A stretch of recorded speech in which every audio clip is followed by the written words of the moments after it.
রমজানুল মুবারক একটা অন্যান্য মাসের চেয়ে আলাদা একটা বিষয়। এই মাসের শ্রেষ্ঠত্ব অন্যান্য মাসের চেয়ে বেশি।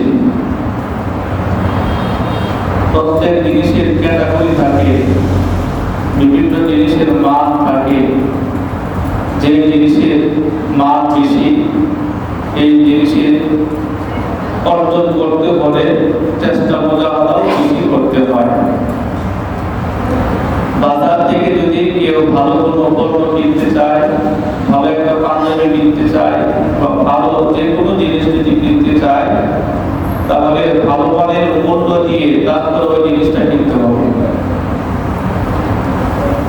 মাছের বাজারে যান, মাছে ব্যবধান আছে না নাই?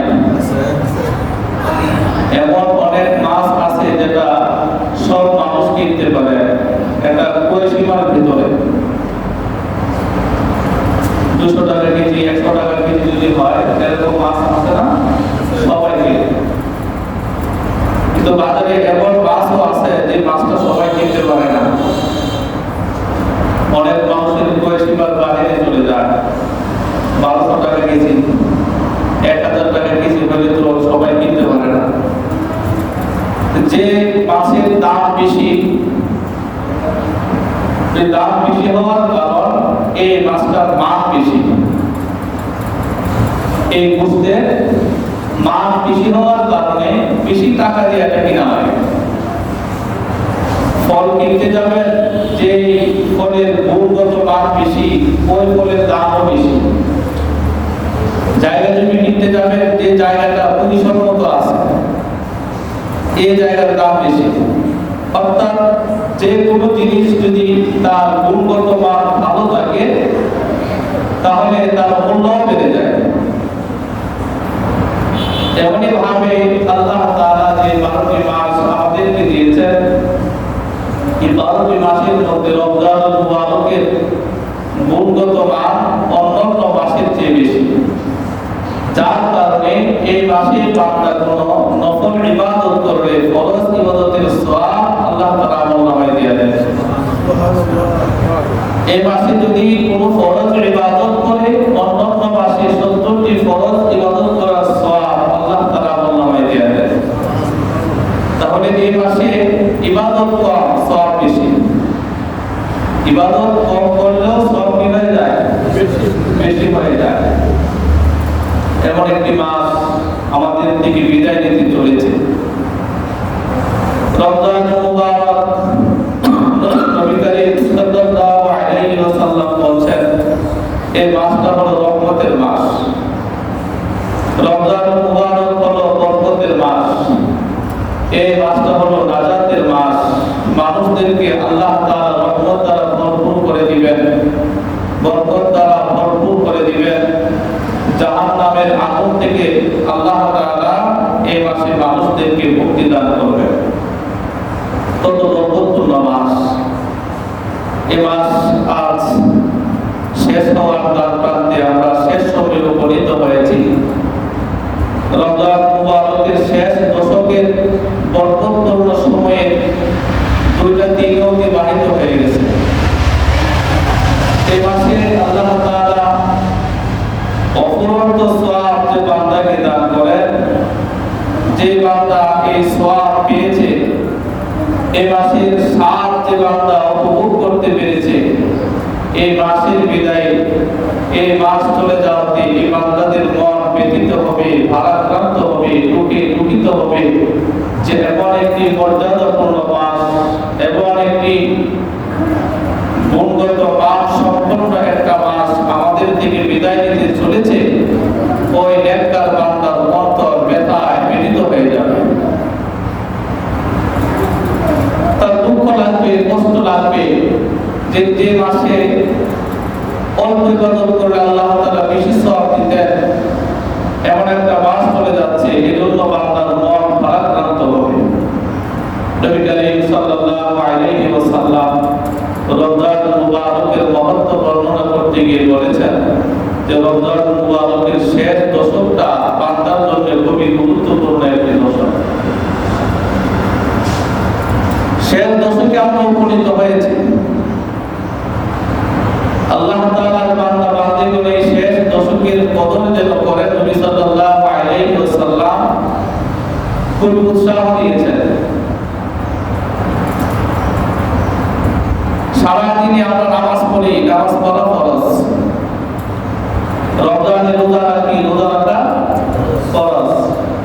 তারাবির নামাজ পড়ি সুন্নাত, তাহাজ্জুদ পড়ি নফল। নফল ইবাদত সাধারণত যার সুবিধা অনুযায়ী ব্যক্তি পালন করবে। নফল যে কোনো ইবাদত, নামাজ হোক, তেলাওয়াত হোক, দরুদ পড়া হোক, জিকির আজকার হোক, এরকম নফল ইবাদত বন্দেগী গুলো বান্দা বান্দি নিজ নিজ ইচ্ছা মতো সুবিধা মতো যখন সুযোগ হবে তখন একাকী নীরবে নিভৃতে আল্লাহ তাআলার ইবাদতে মগ্ন হয়ে যাবে। এটা হলো বিধান নফল ইবাদতের বেলায়। সারা বছর যারা তাহাজ্জুদ পড়ে, নফল পড়ে, নফল ইবাদত করে, তারা তাদের মতো করে এই ইবাদত বন্দেগী পালন করবে। নবীজিও এভাবে পালন করছেন। নফল ইবাদতের ব্যাপারে কাউকে উৎসাহ দেওয়া যায় কিন্তু কাউকে তাকিদ দেওয়া যায় না। খেয়াল করেন, নফল যে কোনো ইবাদতের ব্যাপারে উৎসাহ দেওয়া যায়। কি দেওয়া যায়? উৎসাহ দেওয়া যায়, কিন্তু তাকে নির্দেশ দেওয়া যায় না, তাকে তাকিদ দেওয়া যায় না। বা কোনো ব্যক্তি নফল ইবাদত যদি কেউ নাও করে তাকে তিরস্কারও করা যায় না। কি করা যায় না? তিরস্কার করা যায় না, তাকে কষ্ট দেওয়া যাবে না বা তাকে কঠোর কথাও বলা যাবে না, তুমি কেন এই কাজটা করলে না। বরং নফল ইবাদত যে যত গোপনে নীরবে নিবৃত্তি করবে আল্লাহ তাআলার কাছে তার ইবাদত সবচেয়ে বেশি পছন্দনীয় ইবাদত। সুবহানাল্লাহ। কারণ নফল ইবাদত যদি মানুষ জানে, মানুষের ভিতরে অহংকার চলে আসে। কি চলে আসে? অহংকার। কারণ ফরজ ইবাদতের বাহিরেও যে কোনো ব্যক্তি যদি ইবাদত করে, করতে করতে তার ভিতরে এমন ভাব চলে আসে, আমি তো তাহাজ্জুদ করি, আমি তো কোরআন পড়ি সব সময়, তাই মানে অন্যান্য মানুষের চেয়ে বেশি ভালো। অনেক মানুষ দেখবেন সমাজে তাহাজ্জুদ পড়ে, ঠিক আছে, কেউ জানে না। এখন মানুষের জানানোর জন্য যত প্রসেস আছে ওই প্রসেসগুলো সে ব্যবহার করে। কথা বলতেছে আপনার সাথে, কিন্তু পরে বলে দেখবেন চোখ ক্যাসলাইব। কি ক্যাসলাইব? চোখ ক্যাসলাইব। আর চোখ কোন সময় ক্যাসলায়? যখন মানুষের ঘুম কম হয়, একটু আমরা হাই দিব। হাই কোন সময় দিবে? ঘুম কম হইলে। তখন তো আপনি ঠিক আছে, তখন কি ব্যাপার? চোখ ক্যাসলাবে। আরে আর বললো না, সারা রাত আসতে তাহাজ্জুদ করছে। তার মনে ইচ্ছা ছিল না জামায়াত হওয়া। তার মনে কি ছিল? ইচ্ছা ছিল তাহাজ্জুদটা করে, কিন্তু জানে না একটা উসিলে তো জামায়াত দিব। তখন সে দেবে না, কইটা সারা রাত তাহাজ্জুদ করছি, কুরআন পড়ছি, ঘুমের ঘুমও গেছে। এগুলা নিয়া এরকম মনোভাব যদি ভেতরে থাকে তাহলে একটা শিরকে আসগার, ইবাদতের মধ্যেও শিরক হয়। এগুলো করা নিষেধ। নবীজি সাল্লাল্লাহু আলাইহি ওয়াসাল্লাম তাহাজ্জুদ করতেন, মানুষদেরকে উৎসাহ দিতেন, কিন্তু তাকিদ দিতেন না। কে দিতেন না? কথা বলে না, তাকিদ দিতেন না। কারো কষ্ট হবে, কারো সমস্যা হবে, কারো কাউকে কষ্ট দেওয়া নবীজি কিভাবে নফল ইবাদত করতেন না। আমাদের আয়েশা সিদ্দিকা রাদিয়াল্লাহু তাআলা আনহা বলেন যে নবীজি সারা বছরই তাহাজ্জুদ করতেন। আমার সাথে যখন থাকা নবীজি নির্দিষ্ট দিন থাকতো, আমার সাথে থাকতেন। রাতের বেলা কোন সময় উঠা নবীজি নামাজ পড়তেন, তেলাওয়াত করতেন, তাহাজ্জুদ করতেন, আমার সাথে একই সাথে ঘুমাইতেন, কিন্তু আমি টেরও পাইতাম না। সুবহানাল্লাহ। কি করতেন না নবীজি? এটা একটা ইবাদত করছে, নফল ইবাদত, কিন্তু তার স্ত্রী টেরও পাইছে না রাতের বেলা। লাইটটা জ্বালালে তো বুঝবো না? বুঝবো। আমাদের আয়েশা সিদ্দিকা রাদিয়াল্লাহু তাআলা আনহা বলছেন যে নবীজি ইবাদত করছে, আপনি টেরও পাইতেন না। ঠিক তদ্রূপভাবে ইবাদত, নফল ইবাদতের ক্ষেত্রে এমন ভাবে করতে হবে যে ইবাদতের কারণে অন্য কোনো মুসলমান ভাই অথবা বোন যেন কি না হয়, কোনো সমস্যা না হয়। নীরবে নিবৃত্তি কাউকে কষ্ট দেওয়া ছাড়া ইবাদত করতে হবে। কিন্তু আমাদের আয়েশা সিদ্দিকা রাদিয়াল্লাহু তাআলা আনহা বলেন, যখনই রমজানের শেষ দশক চলে আসতো, রমজানের শেষ দশক যখন চলে আসতো, নবীজির অবস্থা ভিন্ন হয়ে যেত। যে নবীজি সারা বছর নফল ইবাদত বন্দেগী করতো, আমরা কেউ টের পাইতাম না। যদি কোনো সময় ঘুম থেকে উঠতাম, চোখটা খুলতাম, দেখতাম নবীজি নামাজ পড়তেছে, তেলাওয়াত করতেছে। নবী করিম সাল্লাল্লাহু আলাইহি ওয়াসাল্লামের যখন রমজান মাসের শেষ দশক চলে আসতো, তখন তার অবস্থা কি হয়ে যেত? ভিন্ন হয়ে যেত। কি ভিন্ন? বলেন, কানা রাসূলুল্লাহ সাল্লাল্লাহু আলাইহি ওয়াসাল্লাম ইযা দাখালা আল-আশরু শাদ্দা মিযারাহু ওয়া আহইয়া লাইলাহু ওয়া আইয়াযা আহলাহু। আমাদের আয়েশা সিদ্দিকা রাদিয়াল্লাহু আনহা বলেন, তখন রমজানের শেষ দশক আসতো, নবীজি সাল্লাল্লাহু আলাইহি ওয়াসাল্লাম নিজের কোমর বাঁধতেন। আমরা যখন ভালো বা কঠিন কোনো কাজ করতে চাই, মনে করেন কোনো বোঝা মাথায় নেব, মাটির একটা বোঝা, যে কোনো জিনিসের বোঝা মাথায় নিয়ে একটা ঠিকানা থেকে নিয়ে যাবো, অথবা মাটির কাটার কাজ করতেছি, লোক এটা যেন খুইলা না পড়ে, লোকে যেন খুইলা না পড়ে, আমরা বিশেষ ভাবে ভালো করে বাঁধি না, হ্যাঁ, টাইট করে বাঁধি। কেন? আমার কাজে যদি কি না হয়, ডিস্টার্ব না হয়, লোকে যেন খুইলা না পড়ে। তো মুখে যদি একটু লম্বা থাকে, একটা আরো মজবুত হওয়ার জন্য একটা কাটচা নিয়ে দেয়, দেখি না?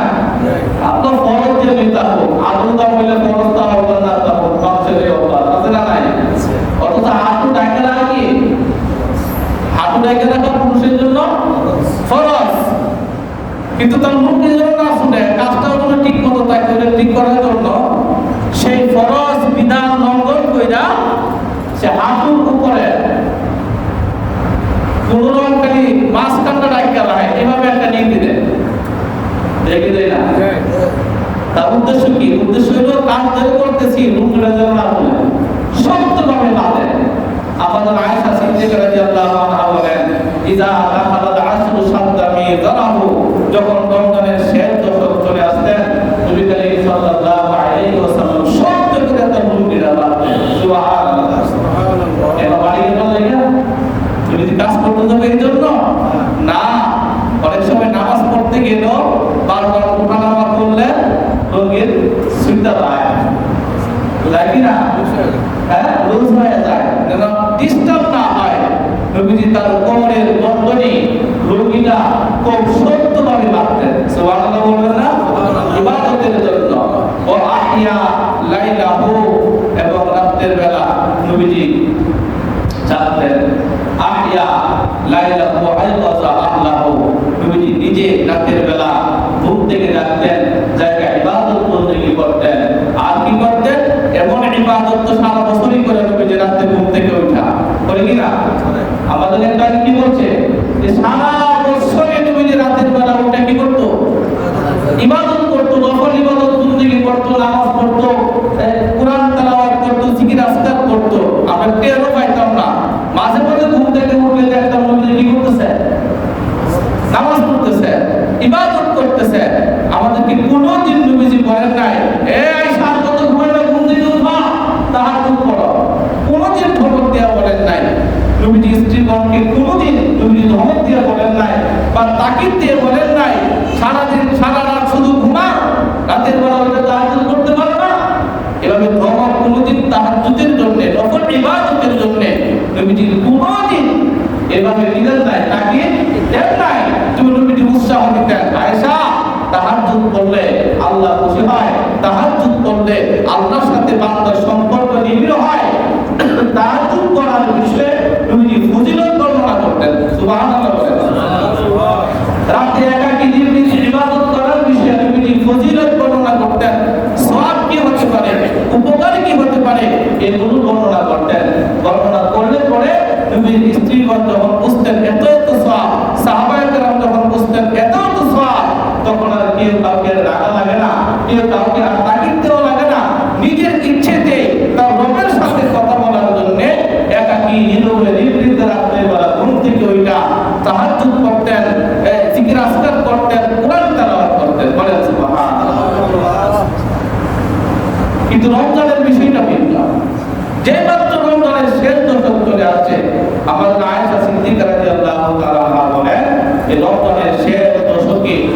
নবীজি সাল্লাল্লাহু আলাইহি ওয়াসাল্লাম নিজে রাতের বেলা ঘুম থেকে উঠতেন, ওইটা ইবাদত করতেন।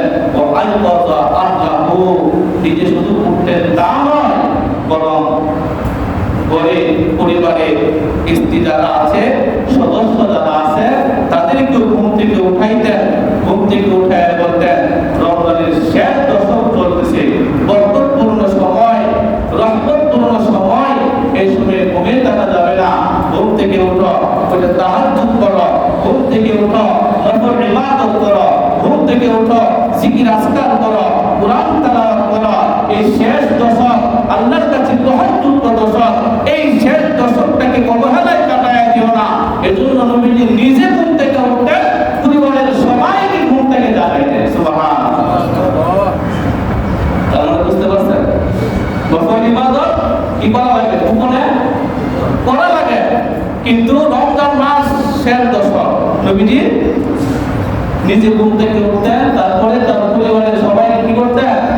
জাগাইতেন, জাগায় বলতেন, আর ঘুমায় না, ঘুম থেকে উঠো, তাহাজ্জুদ করো, বা রবের সাথে কথা বলো, রবের কুদরতি পায়ে সিজদা দাও, জিকির আজকার করতে থাকো, আল্লাহর ইবাদত বন্দেগী করতে থাকো। এজন্য নবী সাল্লাল্লাহু আলাইহি ওয়াসাল্লাম বলতেন, তাহাজ্জুদ লাইলাতুল কদর ফিল বিত্র মিনাল আশরিল আওয়াখির মিন রমাদান। কেন? রমজানের শেষ দশকে আল্লাহ তাআলা এমন একটা রাত রেখেছেন, যে রাতটা হাজার মাসের চেয়ে উত্তম। সুবহানাল্লাহ। রমজানের শেষ দশকে এত গুরুত্ব কেন, এত ফজিলত কেন? এই শেষ দশকটাকে নবীজি এত গুরুত্ব কেন দিতেন? বলা হয়েছে, শেষ দশকে আল্লাহ এমন একটা রাত রেখেছেন, যে রাতটা হাজার হাজার মাসের চেয়ে কি শ্রেষ্ঠ। আল্লাহ তাআলা নবী করিম সাল্লাল্লাহু আলাইহি ওয়াসাল্লামকে জানায় দিয়েছেন। নবীজি সাহাবায়ে কেরামদেরকে নিয়ে আলোচনা করতেছিলেন, কে কোন আমল কিভাবে করত। আমরা তো কেমনে নামাজ পড়তে পারে, ইবাদত বন্দেগী করতে পারে, তার ইবাদত কত সুন্দর, তার নামাজটা কত সুন্দর, তার তেলাওয়াতটা কত সুন্দর, এরকম কোন আলোচনা, আমাদের আত্মপর্যালোচনা বা আত্মসমালোচনা আমরা কেউ করি না। বলে নিজের যে কত দোষ আছে এটা একটু নিজের জিগাই না, তার জন্য বিষয়ে গবেষণা করি, ডক্টরের ডিগ্রি অর্জন করি, তার মাঝে কত দোষ আছে, কেডা কি করতেছে না করতেছে, কার কোন ঘরের মধ্যে কোন মহিলা কি করতেছে। সবাই দুইটা মহিলা যদি একসাথে হয়, এখন আর মহিলা পর্যন্ত ক্ষেত্র নাই, পুরুষ পর্যন্ত এই দোষগুলো চলে আসছে। চায়ের দোকানদারের মধ্যে বসলেই তো একবারে জীবনের একটা আড্ডা টানা কথা, ঠিক না বেশি? আমরা মানুষের দুশ্চর্চা নিয়ে শুধু আলোচনা করি, কিন্তু ইবাদত বন্দেগী, কার ইবাদত কত সুন্দর, ইবাদতটা কিভাবে করলে সুন্দর হবে, আল্লাহ খুশি হবে, এবং কার ইবাদত দেখে আমি নিজে উৎসাহিত হব, এরকম আলোচনা আমার আপনার মধ্যে নাই। নবী সাল্লাল্লাহু আলাইহি ওয়াসাল্লাম সাহাবায়ে কেরামদেরকে নিয়ে আলোচনা করতেছেন, ইবাদত বন্দেগীর আলোচনা, আবেদ যারা ইবাদত করে, নেককার বান্দা, তাদের আলোচনা করতেছেন। আলোচনা করতে গিয়ে বলেছেন, পূর্বের যুগের মানুষেরা অনেক দিন পর্যন্ত তারা এই পৃথিবীতে বেঁচে থাকতেন, আল্লাহ তাদেরকে হায়াত দিতেন। হযরত নূহ আলাইহিস সালাম তো প্রায় 950 বছর মানুষদের শুধু দ্বীনের দাওয়াত দিয়েছেন। কয় বছর?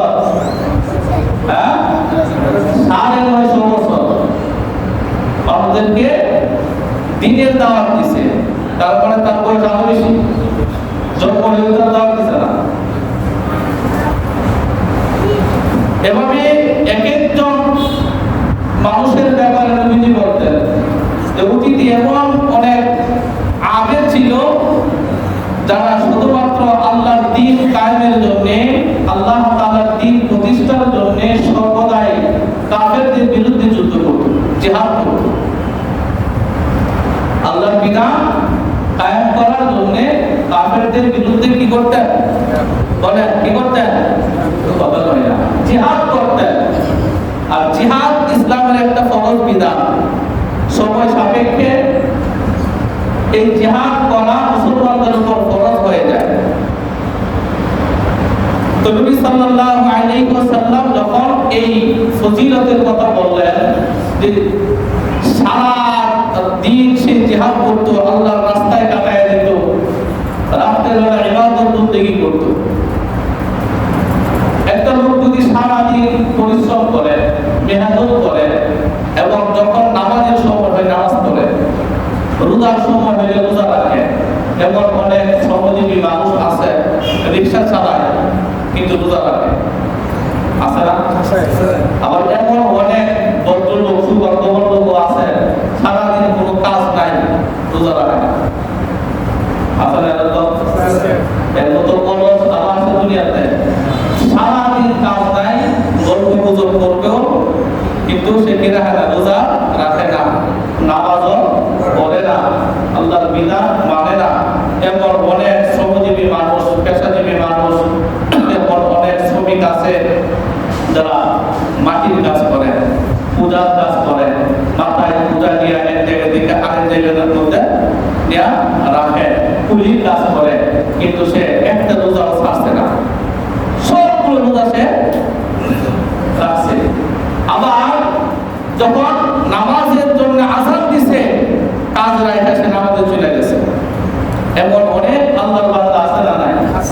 এই লোকটা যদি 100 বছর বাঁচে, যে লোক এত পরিশ্রম করার পরেও ইবাদত বন্দেগী ছাড়ে নাই, রোজা রাখে নাই, রোজা ছাড়ে নাই, নামাজ ছাড়ে নাই, রোজা সঠিকভাবে রাখছে, নামাজটাও সঠিকভাবে রাখছে, 100 বছর বাঁচছে, বুড়া বয়সেও সে এমন ইবাদত বন্দেগী করে, এমন একটা নেককার মানুষের কথা যদি অন্যান্য মানুষের সামনে করে, যার বয়সটা 30 বছর, যার বয়স 40 বছর, যার বয়স 20 বছর, যার বয়স 50 বছর, যদি বলে এই লোকটা খুব আল্লাহর বান্দা, এত পরিশ্রম করার পরেও এত নেক আমল করছে, নামাজ ছাড়ে নাই, রোজা ছাড়ে নাই, আল্লাহর হুকুম সঠিকভাবে পালন করছে, তাহলে যার ভিতরে ইবাদতের আগ্রহ আছে, যে যুবকের ভিতরে ইবাদতের আগ্রহ আছে, তারা সবাই আফসোস করবে, হায় হায় 100 বছর পর্যন্ত এত ভালো ভালো কাজ করছে, আমাদের এত বছর বাঁচার সুযোগ নাই, আমরা বাঁচি তো মাত্র 50 থেকে 60 বছর, এত ইবাদত কেন করব? আল্লাহ যদি আমাদের বয়সটা বাড়ায় দিত, তাহলে আমরা এমন ইবাদত করতে পারতাম।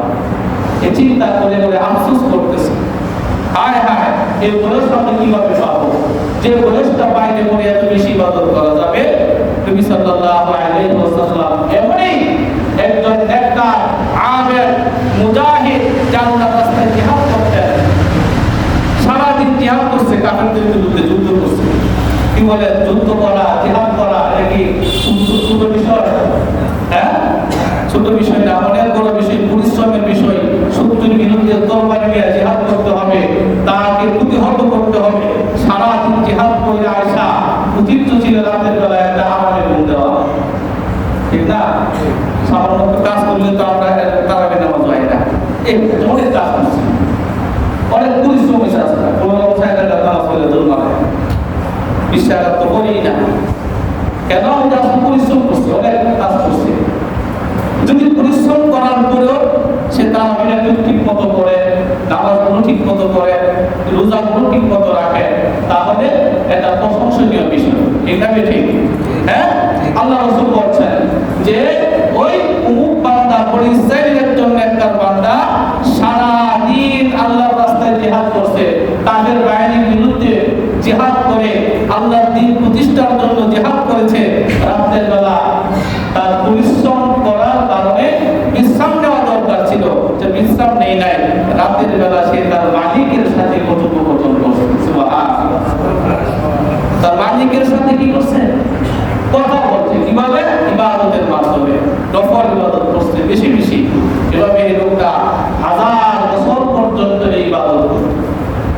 সাহাবায়ে কেরাম রাদিয়াল্লাহু তাআলা আনহুম নবীর জবান থেকে ওই নেককার বান্দার কথা শুনে আফসোস করতে লাগলেন, মায়েরে এই লোকটা কত বছর পৃথিবীতে জীবিত ছিল, 1000 বছর জীবিত থেকে আল্লাহর ইবাদত বন্দেগী করতেন, এত লম্বা হায়াত পাওয়ার কারণে আল্লাহ তাআলার ইবাদত বন্দেগী বেশি বেশি করার সুযোগ পেয়েছে। কিন্তু আমাদের জন্য আফসোস, আমাদের তো লম্বা হায়াত পাই না, মাত্র 60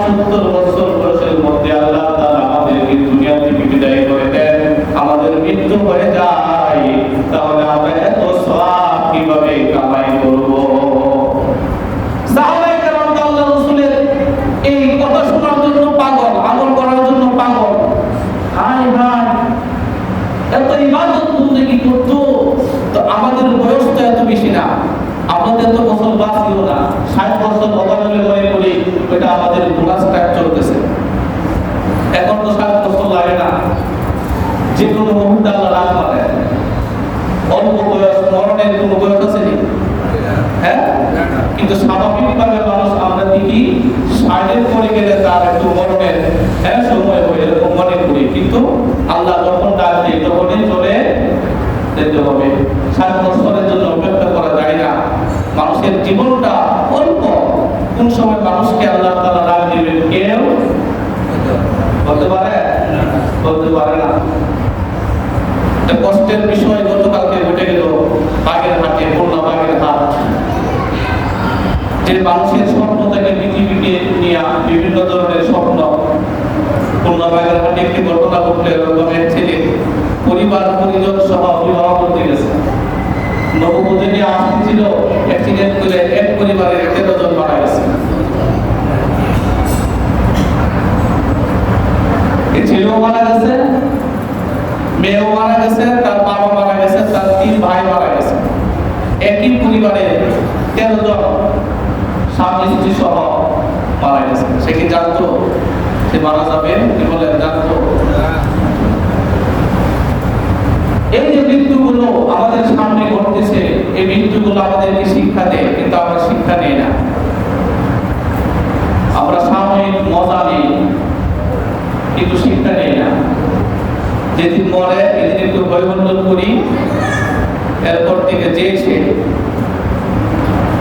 সাহাবায়ে কেরাম নবীজির সামনে বসে আফসোস করতেছেন, এত মূল্যবান সময়, এত দামি সময় তারা পাইছে, 1000 বছর পর্যন্ত তারা হায়াত পাইছে, আল্লাহর ইবাদত করার সুযোগ পাইছে, কিন্তু আমরা তো এত সুযোগ পাই না অল্প সময়। কিভাবে আমরা এই সওয়াবটা কামাই করব?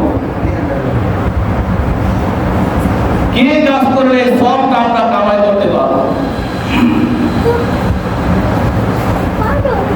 যখন এভাবে সাহাবায়ে কেরাম নবী সাল্লাল্লাহু আলাইহি সাল্লামের সামনে আফসোস করতেছেন, এমন অবস্থায় হযরত জিবরাইল আলাইহিস সালাম নবীজির কাছে চলে আসলেন। আল্লাহ তাআলা জিবরাইলকে পাঠিয়ে দিলেন নবীজির উম্মতদেরকে সুসংবাদ দেওয়ার জন্য। সুবহানাল্লাহ, সুবহানাল্লাহ। হযরত জিবরাইল আসলেন, নবীজিকে বললেন, ইয়া রাসূলুল্লাহ, আপনার সাহাবায়ে কেরাম অধিক বয়স না পাওয়ার কারণে অধিক পরিমাণ ইবাদত বন্দেগী করতে পারবে না বলে আফসোস করতেছে। চিন্তার কোনো কারণ নাই, আল্লাহ রাব্বুল আলামিন আপনার উম্মতের জন্য বিশেষ ব্যবস্থা রেখে দিয়েছেন। সুবহানাল্লাহ, বিশেষ ব্যবস্থা রাখছেন। কি বিশেষ ব্যবস্থা রাখছেন? রব্বুল আলামিন জানায়া দিলেন, ইন্না আনজালনাহু ফি লাইলাতিল কদর। নবী গো, আল্লাহ রাব্বুল আলামিন এমন একটা রাত আপনার উম্মতকে দান করেছেন যে রাতে আল্লাহ রাব্বুল আলামিন কুরআন নাযিল করেছেন। সুবহানাল্লাহ, লাইলাতুল কদর আল্লাহ রাব্বুল আলামিন এই পৃথিবীর মানুষদেরকে দান করেছেন। আল্লাহ তাআলা নবীজিকে আবার জিজ্ঞাসা করলেন, নবী গো, আপনি জানেন কি লাইলাতুল কদর কি? আপনি কি জানেন লাইলাতুল কদর কি? ও পয়গম্বর, লাইলাতুল কদর কি জিনিস আপনার কোনো জানা আছে কিনা? এই প্রশ্ন করে আল্লাহ রাব্বুল আলামিন নবীজিকে উৎসাহ দিলেন, নবীজিকে সজাগ করলেন। নবীজি যেন আরো আগ্রহ নিয়ে আল্লাহর কথাগুলো শুনেন, এই জন্য প্রশ্ন করলেন। যেমন আমরা মাঝে মধ্যে আপনাদেরকে প্রশ্ন করি, বুঝতে দিই, প্রশ্ন করি না কেন? আপনার দৃষ্টি আমার দিকে আকর্ষণ করার জন্য বলি, বুঝেন? আমরা এই প্রশ্ন করি না, আপনার আগ্রহ যেন থাকে, আপনার মনোযোগটা যেন আমাদের দিকে থাকে, এই জন্য আমরা প্রশ্ন করি। আসমান কি জানেন? শুক্রবার দিনের ফজিলত কি জানেন? এই কথাগুলো করার অর্থ আপনাদের দৃষ্টি আকর্ষণ করা, আল্লাহ তাআলা কথাগুলো শ্রবণ করার জন্য। নবীজি তো সবসময় মনোযোগী, সবসময় কি মনোযোগী। নবীজি আল্লাহর কথা শুনবেন না এরকম মুহূর্ত নাই। নবীজি আল্লাহর কথা শ্রবণ করার জন্য সবসময় আগ্রহ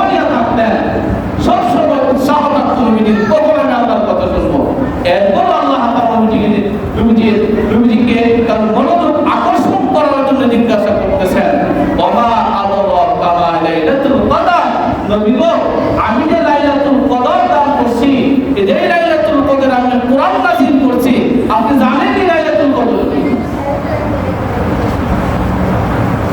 আল্লাহর নবী সাল্লাল্লাহু আলাইহি ওয়াসাল্লাম গভীর মনোযোগ দিলেন, লাইলাতুল কদর কি জিনিস? আল্লাহ তাআলা যখন নবীকে জিজ্ঞাসা করলেন, পরক্ষণে আল্লাহ তাআলা লাইলাতুল কদর কি জিনিস এর উদাহরণ দিয়ে দিলেন। লাইলাতুল কদরের সংজ্ঞা আল্লাহ তাআলা জানায় দিলেন, লাইলাতুল কদরি খায়রুম মিন আলফি শাহর। সুবহানাল্লাহ। লাইলাতুল কদর হলো এমন একটা রজনী, এমন একটা রাত, যে রাতটা হাজার হাজার বছরের চেয়েও, হাজার হাজার মাসের চেয়েও উত্তম, হাজার মাসের চেয়ে উত্তম। সাহাবীরা আপনার বয়ান শুনে, অতীত যুগের আবেদের বয়ান শুনে, ইবাদতের কথা শুনে আফসোস করতেছে, এদের বয়স কম, তারা বেশি ইবাদত করতে পারবে না। আমি তাদের আফসোস ভেঙে দিলাম, আমি তাদেরকে সুসংবাদ দিলাম, আপনার উম্মতের বয়স 1000 লাগবে না, 500 বছর লাগবে না, 100 বছর লাগবে না। আমি আপনার উম্মতকে যে বয়স নির্ধারণ করে দিয়েছি, খুব এটা অল্প, কিন্তু তার জন্য এমন একটা অপশন রেখে দিয়েছি, যে অপশনটা যদি সে কাজে লাগাইতে পারে, এমন একটা রাষ্ট্র দিয়েছি, যে রাষ্ট্রটা যদি সে কাজে লাগাইতে পারে, অতীত যুগের মানুষেরা হাজার বছর, হাজার মাস ইবাদত করে দিয়ে সওয়াব পাইতো, আপনার উম্মত শুধু এই রাতে যদি ইবাদত করে, তাদের যে বেশি সওয়াব তাদের আমলনামায় আমি দিয়ে দেব। সুবহানাল্লাহ। এমন একটা রাত, লাইলাতুল কদরি খায়রুম মিন আলফি শাহর, হাজার মাসের চেয়ে উত্তম, হাজার মাসের চেয়ে শ্রেষ্ঠতম একটা মাস আমি তাদেরকে উপহার দিলাম। কিন্তু আমরা হতভাগা, হতভাগা, আমরা এত সুযোগ দেওয়ার পরেও আমাদের কপালে লাইলাতুল কদর পাওয়ার কোনো ইচ্ছা নাই। আমরা এত গাফেল, আমরা এত নির্বুদ্ধ, এত বোকা। আল্লাহ তাআলা এই সুযোগ আমাদেরকে দিয়েছেন, কিন্তু আমরা সুযোগটা কাজে লাগাইতে পারতেছি না। বলা হয়েছে এই রাতটা এত দামি কেন? লাইলাতুল কদর উত্তম রাত, লাইলাতুল কদর সম্মানের রাত, মুক্তির রাত, নাজাতের রাত। এটা এত দামি কেন? তার ফজিলত এত বেশি কেন? যে রাতে ইবাদত বন্দেগী করার জন্য নবীজি শেষ রাতে ঘুম থেকে উঠতেন, আবার তার পরিবারের লোকদেরকেও জাগাইতেন, কিন্তু অন্য সময় জাগাইতেন না। লাইলাতুল কদরের গুরুত্ব এত বেশি কেন? আল্লাহ রাব্বুল আলামিন জানায় দিলেন, ইন্না আনজালনাহু ফি লাইলাতিল কদর। কারণ হলো এই লাইলাতুল কদরে আমি আল্লাহ কুরআন নাযিল করেছি। সত্য কথা। আল্লাহ লাইলাতুল কদরে কুরআন নাযিল করছে। কি নাযিল করছে বলেন না একটু? কুরআন। আর জোরে বলেন না, কি নাযিল করছে? কুরআন নাযিল করছে। এটা আমার আপনার ওই অন্যান্য বইয়ের মতো না। সরায়ত মতবর আর সরায়তে আম এই বই না। ওদের করতে আসতে যে আমটি আমি খাবো পেরে, এগুলো করছেন না আপনারা? ওরা আমাদের করে না, কার আম আপনি পায়দা খাইবেন। সরায়তে যে আমটি আমি খাবো পেরে, কার আমটা খাইবেন? নিজের না করে দেশে আসি নি আপনাদের।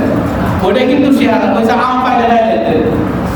এরকম হাবিজাবি পড়ার জন্য এই কোরআন না, আল্লাহ তাআলা বলছেন এই রাতে কোরআন নাযিল করছি, এই জন্য এই রাতের দাম আমার কাছে সবচেয়ে বেশি।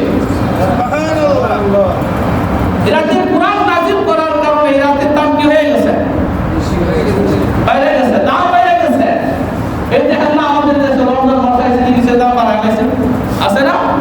হ্যাঁ, একটু কৃত্রিম সম্পদ দেখলে তার দাম আরো বাড়ায় না। তেলের দাম বেশি দিকে হয়েছে, তেল আছে দিত না, তেল কি আছে দিত না, এর লেগে যে সংকট দেখা দিচ্ছে কয়দিন করে 2 টাকা কেজি দিব, 400 টাকা 500 টাকা কেজি দিব, এই জন্য তেল এখন চাচ্ছে। সব ব্যবসায়ীরা যখন একটু সংকট দেখে তার স্টক করা মাল আর ভিতর থেকে বাইরে আনে না, দেখতেছে একটু সংকট, কয়দিন পরে দাম বেড়ে দেবে। কৃত্রিম সংকট দেখা যে জিনিসের দাম বাড়ায়। আল্লাহ রাসূল বলেন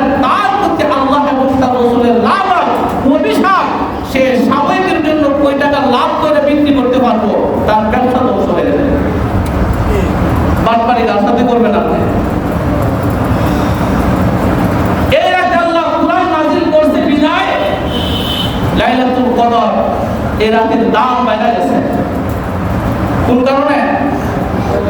কোরআন নাজিল হওয়ার কারণে। এই কোরআনের সাথে যার সম্পর্ক হয় তার দাম বেড়ে যায়। কোরআনের সাথে যার কানেকশন থাকে তার ইজ্জত সম্মান বৃদ্ধি পায়।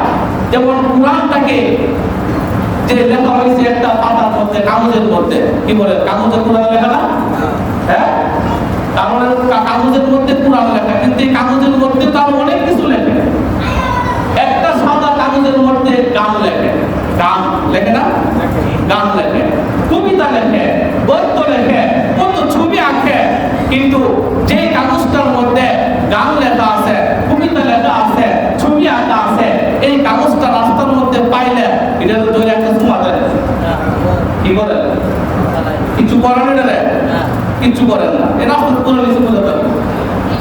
কিন্তু যে কাগজটার মধ্যে কোরআনের আয়াত আছে, যে কাগজটার মধ্যে কোরআনের আয়াত আছে, কোরআনের অক্ষর আছে, এই কাগজটা দেখলেই তো এটা ধইরা এখান থেকে সরায় ভালো জায়গায় রাখার চেষ্টা করেন। করে কি করেন না? হ্যাঁ, এই কাগজটা এই কাগজের মধ্যে কোরআনের অক্ষর থাকার কারণে একটা বই হইছে। এই কোরআন যে কাগজটার মধ্যে লেখা হইছে, এটা হাত থেকে পড়ে গেলে ওটা ধইরা বুকে জড়ায় কাঁদে, বুকে জড়ায় কাঁদে, না জানে কোন বেয়াদবি হয়ে গেছে। এটা ধইরা চুয়া যায়, না জানে কোন বেয়াদবি হয়ে যায়। কেন? এই কাগজের মধ্যে আল্লাহর কালাম লেখা, আল্লাহর কালাম, আল্লাহর কথা এই কাগজের মধ্যে লেখা। এই জন্য এই কাগজের দাম বেড়ে গেছে, এই কাগজের সম্মান বেড়ে গেছে, ইজ্জত বেড়ে গেছে। এই কাগজটা নিচে থাকতে তাদের ধরে চুমা দেয়, তাদের বুকে জড়ায় রাখে। যে কোরআন শরীফ তাদের আমরা ওই গিলাপ দিয়া তাদের কি বানাই, এই কোরআন শরীফ ডাকে রাখার জন্য কোরআন শরীফের জন্য একটা গোলাপ বানায় না কাগজ দিয়া, ওটা কি কয়? গিলাপ কয়, কোরআন শরীফের গিলাপ কয়। এটা তো একটা কাপড়, 50 টাকা 30 টাকা গজের একটা কাপড় আইনা সিলি দিয়া এটা কোরআন শরীফের গিলাপ বানাইছে। কি বানাইছে? আপনি আনছেন 50 টাকা গজ কিনা, কিন্তু যখন ওইটা কোরআন শরীফের গিলাপ হয়ে গেছে, এই গিলাপটাও যদি রাস্তায় পড়ে যায়, কোনো কারণে আপনার পায়ে লাগে, এটা ধরে আপনি ছুমা দেন, দেন কিনা? তাহলে এই গিলাপটা দিয়ে আল্লাহর কালাম ডেকে রাখা হয়, কোরআনকে ডেকে রাখা হয়। এই গিলাপটা কোরআনের সাথে লেগে থাকার কারণে এই গিলাপের দাম বেড়ে গেছে, ঠিক না বেটি? তার ইজ্জত বেড়ে গেছে। এজন্য আল্লাহ তাআলা বলছেন, এই কোরআনটাকে আমি যে রাতে নাযিল করেছি, এই রাতের দাম আমি আল্লাহ বাড়িয়ে দিয়েছি। কোরআনের রাতে নাযিল হয়েছে, এই জন্য আমি রাতের দাম বাড়ায় দিয়েছি। রমজানের দাম এত বেশি কেন? শাহরু রমাদানাল্লাযী উনজিলা ফীহিল কুরআন, কারণ এই রমজানে আমি আল্লাহ কোরআন নাযিল করেছি। সুবহানাল্লাহ। রমজান মাসে কোরআন নাযিল হওয়ার কারণে মাসের দাম বেড়ে গেছে, আর এই রাতে কোরআন নাযিল হওয়ার কারণে এই রাতের দাম বেড়ে গেছে। সুবহানাল্লাহ। আল্লাহ রাসূল বলছেন, এই কোরআনের সাথে যাদের সম্পর্ক থাকবে, আল্লাহ রাব্বুল আলামিন তাদের দাম বাড়ায় দিবে। এই জন্য আল্লাহ রাসূল বললেন, ওয়াইলুকুম মান তাআল্লামাল কুরআনা ওয়া আল্লামা, যে এই কোরআনটা পড়ে আর যে কোরআনটা পড়ায়, যে কোরআন পড়ে আর কোরআনটা পড়ায়, এই দুই শ্রেণীর মানুষ পৃথিবীর সব মানুষের চেয়ে শ্রেষ্ঠ। সুবহানাল্লাহ। সব মানুষের চেয়ে শ্রেষ্ঠ। কেন? যিনি পড়তেছে, কি পড়তেছে? কোরআন। যিনি পড়াইতেছে, কি পড়াইতেছে? কোরআন। কোরআন পড়ায়া কোরআনের সাথে সম্পর্ক রাখছে যিনি, কোরআন পড়ে কোরআনের সাথে সম্পর্ক রাখছে যিনি, এই দুই শ্রেণীর মানুষ সর্বশ্রেষ্ঠ। এর ব্যাখ্যায় মুহাদ্দিসিন কেরাম বলছেন, কোরআনের কথাগুলো যারা শুনবে আর যারা শোনাইবে তারাও শ্রেষ্ঠ। সুবহানাল্লাহ।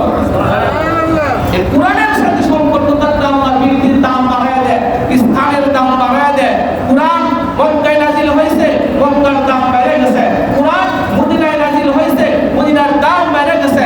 কোরআন যে জায়গায় নাযিল হয়েছে ওই জায়গাটার দাম আল্লাহ বাড়ায় দিয়েছে। সুবহানাল্লাহ।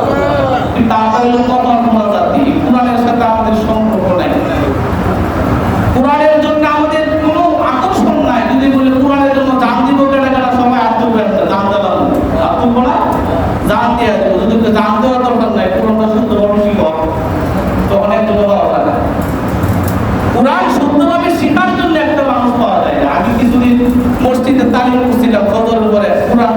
অন্তত 10টা সূরা নিয়ে শুদ্ধভাবে পড়ান না। আল্লাহর বান্দারা একটা তো করতে পারলাম না, ভয় করলাম না, তখন আর পড়াই না। এদের কাছে মনে হচ্ছে ভালো হয়েছে, তার সময়টা নষ্ট হইল না। এই আকর্ষণ নাই নামাজটা পড়ে মিলিয়া। আমরা নামাজ দিকে তো ফেরেশতারা আসে, কি করে নামাজ পড়ে না ওগুলি করে। নামাজ পড়লে তো কোরআন সহি লাগে, তেলাওয়াতটা সহি করে পড়তে হইব, সূরা ফাতিহাটা সহি করে পড়তে হবে। আর একটা সূরা মিলে ওই সূরাটা শুদ্ধ লাগবে। আপনি পারেন না, সূরাই পারেন না, শুদ্ধ তো বলেন না। আপনি কি করতেছেন নামাজে দাঁড়ায়? উঠতেছেন, কইতাছেন, মিলে না, এটা কি বলেন? তো অভিনয় এগুলা। এতে তো মানুষ মুসলমান সবার দরকার ছিল কোরআনের সাথে সম্পর্ক রেখা অন্তত নামাজটা যেন সহি হয়, কিভাবে ওই সূরাগুলো শুদ্ধভাবে পড়া, কি বলে উচিত ছিল না? ছিল, কিন্তু ওইটা আমরা কেউ করি না। নামাজ পড়ে ঠিক, কিন্তু নামাজের সুন্দর কিভাবে হবে কোরআন তেলাওয়াতের মাধ্যমে ওইটা করি না। আমাদের বাচ্চাদের ওইভাবে আমরা আগ্রহ দিয়ে করাই না। এমন অনেক গার্ডিয়ান আছে কত পড়া পরে সকালে ফাঁকে দেওয়া, বিকালে ফাঁকে দেওয়া, মাগরিবের পরে ফাঁকে দেওয়া, খাওয়ার টাইম নাই, অর্থাৎ আমরা বক্তব্যের কথা কই, কিন্তু এত চাপ কেমনি সামলাইব? বক্তব্য কোরআন বলবো, এই চাপটা সামলানোর জন্য এত চাপ না, এমন আছে না নাই বলে কতক্ষণ আছে না নাই? এত চাপ কেমনে সামলাইব? অথচ যে পুরাটা কিন্ডারগার্টেন লয়ে যাইতেছে, যে মাইয়াটা কিন্ডারগার্টেন কিডনি স্কুলে লয়ে যাইতেছে, সকালবেলা এত গরম দেখবেন মোজা লাগাইছে আগুন পর্যন্ত একটা লাগাইছি নি, এত বড় মোটা একটা জুতা কেস লাগাইছে পায়ের মধ্যে, আছে না নাই? হ্যাঁ লাগাইছে। আবার কিছু পোশাক লাগা না, কিন্ডারগার্টেনের একটা নির্দিষ্ট ইউনিফর্ম আছে না নাই? সব কিছু লাগাইছে। লাগায়া তার যে ব্যাগের মধ্যে বই আছে, এই বই রাখার জন্য আগে কিছু মানুষ লাগে, আছে না নাই? তার বয়স অনুযায়ী তার বইয়ের যে ওজন, এই ওজন হয় না। আর মানুষ লাগে এই বইটা তার স্কুল পর্যন্ত নিয়ে যাওয়ার জন্য। এই বাচ্চারা যেভাবে সালাইছে মক্তবিয়াতে স্কুলে কিন্ডারগার্টেনে পিজিতে দেওয়ার জন্য, দেখলে মনে হইব এর স্কুলে নিতেছে না, এর মনে হয় কোনো একটা হিমালয় পর্বত জয় করার জন্য যাইতেছে, এবারে বিজয় করার জন্য যাইতেছে। মনে হইব তার রূপ, তার অবস্থা দেখেছে চাঁদের দেশে যাইতেছে। চাঁদের দেশে মানুষ যেভাবে সেফটি নেওয়া যায়, তার অবস্থা মনে হইতেছে এরকম ভাবে যাইতেছে। তার সে সারাদিন করতেছে, এত কিছু লাগে, তার সাপ লাগে না, তখন কোরআন পড়ার কথা বলে তার সাপ লাগে। এই যে অবহেলা, এই অবহেলার কারণে আল্লাহ আপনার উপরে লানত দিবে, কোরআন আপনার বিরুদ্ধে সাক্ষী দিবে, আপনার বিরুদ্ধে মামলা দায়ের করবে। মুহাদ্দিসিন যারা বলছেন কোরআন আবার মামলা দায়ের করে কেমনে? কোরআন আবার যে কোরআন পড়ে, কোরআন যেমন তার জন্য সুপারিশ করবে, কোরআনের সাথে সম্পর্ক না রাখলে কোরআন তার বিরুদ্ধে মামলা দায়ের করবে। বলা হয়েছে এই কোরআন এটা সাধারণ কোনো কথা না, এই কোরআনের কথা কার কথা? আল্লাহর কথা। আল্লাহর কথা, যে আল্লাহর কথা যদি আপনি না মানেন, আল্লাহর কথা যদি আপনি না করেন, তো স্বয়ং আল্লাহ নিজেই বাদী নিজের কাছে বাদী আপনার শাস্তি। এই লাইলাতুল কদর আল্লাহ কোরআন নাযিল করছে। এই লাইলাতুল কদরে নামাজ পড়লে, ইবাদত করলে হাজার মাসের চেয়ে শ্রেষ্ঠ সওয়াব, বেশি সওয়াব আল্লাহ বান্দার আমলনামার মধ্যে দান করে। আর এই রাতটা কোন সময়? রমজানের শেষ 10 দিনে। রমজানের শেষ 10 দিনে। শেষ 10 দিনে কোন সময়? নবী আরো আইনা দিয়েছে, বলা হয়েছে বিজুর সংখ্যায় রাতগুলোতে 21 তারিখ, 23 তারিখ, 25 তারিখ, 27 তারিখ, 29 তারিখ। এই রাতগুলো ইবাদত করতে বেশি করে করা। দুটা রাত চলে গেছে, আর কটা বেশি? আর 3 রাত হয়েছে। এই 2 রাত থেকে তো কোনো খবর নাই। আজকে রাত্রে একদিনে গেল, একদিন সবে কদরের রাত ছিল। কি ছিল? সবে কদর। এটা 23 তারিখে রাত ছিল নাকি? আবার জুম্মার রাত, দোয়া কবুলের রাত, প্রবল সম্ভাবনা ছিল যে এই রাতে আল্লাহ তাআলা আমাদেরকে দান করবেন। কিন্তু আমাদের তো খেয়াল নাই। আমরা আগের মধ্যে রাত কাটাইছি, আগের মধ্যে খেলাধুলা করছি, আগের মধ্যে আমরা গান বাজনা করছি, গুনাহ কাজ করছি, কিন্তু আমরা অপেক্ষায় আছি কোন সময় সোমবার আসবো, এই সোমবার রাতে আমরা মসজিদ করে যাবো। সোমবার রাতে মসজিদ করে একবারে পাপ করে দেবেন না। এই নিয়ম সবার মধ্যে বেশি না, এই নিয়ম ভাঙতে হবে, এই সিস্টেম ভাঙতে হবে। ইবাদত বন্দেগীর গতিতে চলবে, আনুষ্ঠানিকতার রূপ দিয়ে না। আনুষ্ঠানিকতার রূপ দেওয়া মানে হয় না মূল ইবাদতের আপনি খতম করে রয়েছে। এজন্য এই যে কয়টা দিন রাত আছে, আমরা এই রাত এবং দিনগুলোকে কদর করবো।